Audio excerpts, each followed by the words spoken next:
Good evening students. आज मैं आप लोगों को प्रश्न पत्र में जो कुछ परिवर्तन हुए हैं उसके बारे में बता रही हूँ। देखिए बच्चों, ये ब्लूप्रिंट है आपके सामने। इसमें पहला प्रश्न जो है वो है एमसीक्यू। एमसीक्यू में नंबर ऑफ क्वेश्चन जो हैं आपके 5 हैं, 5। और पहला जो क्वेश्चन है मार्क्स पर क्वेश्चन वो 1 है, यानी आप लोगों को 5 क्वेश्चन आएंगे और वो 5 मार्क्स के होंगे टोटल। तो एमसीक्यू यानी हिंदी में बहुविकल्पीय प्रश्न, इसमें से आपको सही ऑप्शन चुनना है। दूसरा है बच्चों फिल इन द ब्लैंक्स, यानी हिंदी और संस्कृत में हम कह सकते हैं रिक्त स्थानों की पूर्ति। इसमें बच्चों आप लोगों को क्या करना है, इसमें भी 5 क्वेश्चन आएंगे और प्रत्येक प्रश्न जो है वो 1 अंक का होगा, यानी 1 मार्क्स का, और टोटल 5 मार्क्स के इसमें आपको क्वेश्चन होंगे। 5 क्वेश्चन होंगे 5 मार्क्स के। फिर बच्चों इसके बाद प्रश्न है तीसरा केस स्टडी। इसमें आप लोगों को 2 प्रश्न आएंगे। प्रत्येक प्रश्न जो है वो 2.5 मार्क्स का होगा, टोटल मार्क्स 5 होंगे। ये बच्चों प्रश्न आपके लिए थोड़ा नया है, पर इसमें कुछ भी नया नहीं है।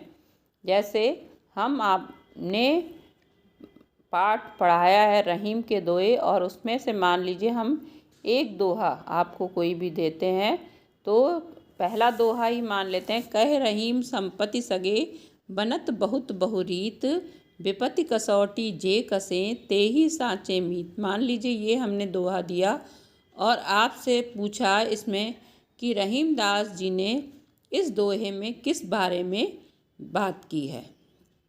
तो और दूसरा प्रश्न करते हैं सच्चे मित्र की क्या पहचान बताई गई है। तो पहला प्रश्न है रहीम दास जी ने इस दोहे में किस बारे में बात की है। तो इस प्रश्न का उत्तर होगा रहीम दास जी ने इस दोहे में सच्चे मित्र के बारे में बात की है कि कैसे जो है सच्चे मित्र की पहचान होती है।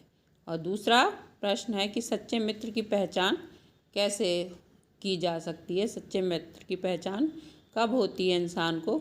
तो विपत्ति आने पर, मुसीबत या कष्ट आने पर ही सच्चे मित्र की पहचान हो पाती है। क्योंकि ऐसे तो अगर हमारे पास धन दौलत है और मान सम्मान है तो बहुत से मित्र हमारे बन जाते हैं, बहुत से शुभचिंतक बन जाते हैं, लेकिन विपत्ति आने पर जो हमारा साथ देता है वही हमारा सच्चा मित्र होता है। तो इस तरीके से बच्चों प्रश्न पर आधारित जो व्याख्या मैं आपको समझा रही हूँ उसके आधार पर प्रश्न पूछे जा सकते हैं, या मैं कक्षा में किसी पाठ की व्याख्या करती हूँ और कोई पैराग्राफ देकर उस पर आधारित आपसे प्रश्न पूछे जा सकते हैं।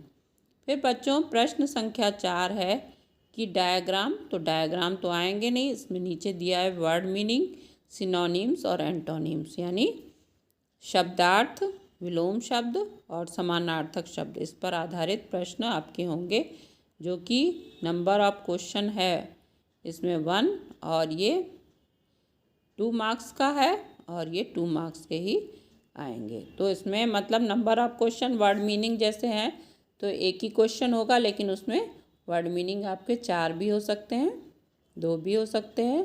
तो इस तरीके से आएंगे बच्चों। फिर पैराग्राफ क्वेश्चन आंसर, ये अनसीन पैसेज होगा, ये बच्चों आप लोग जानते ही हैं, और इसमें भी नंबर ऑफ क्वेश्चन 5 होंगे और मार्क्स पर क्वेश्चन है 1, और ये 5 मार्क्स का होगा। उसके बाद है शॉर्ट क्वेश्चन, जो कि आपके नंबर ऑफ क्वेश्चन होंगे 4 और मार्क्स पर क्वेश्चन है 2, और ये 8 मार्क्स के टोटल होंगे। उसके बाद बच्चों आपका है क्वेश्चन नंबर 7 लॉन्ग क्वेश्चन होंगे, जो इनके भी नंबर ऑफ क्वेश्चन 4 होंगे और पर क्वेश्चन मार्क्स है 2.5। इस तरह से ये आपके इसमें टोटल मार्क्स होंगे 10। तो आपके फुल टोटल मार्क्स जो आएंगे वो 40 मार्क्स का आपका पेपर होगा। तो इस तरीके से आप लोग इस ब्लूप्रिंट को जो है समझ गए होंगे कि किस तरह से आपके क्वेश्चन जो हैं वो आपके यूनिट 3 में आएंगे। फिर भी यदि बच्चों आपको कोई समस्या आती है इस प्रश्न पत्र को समझने में तो आप मुझसे पूछ सकते हैं। बच्चों धन्यवाद।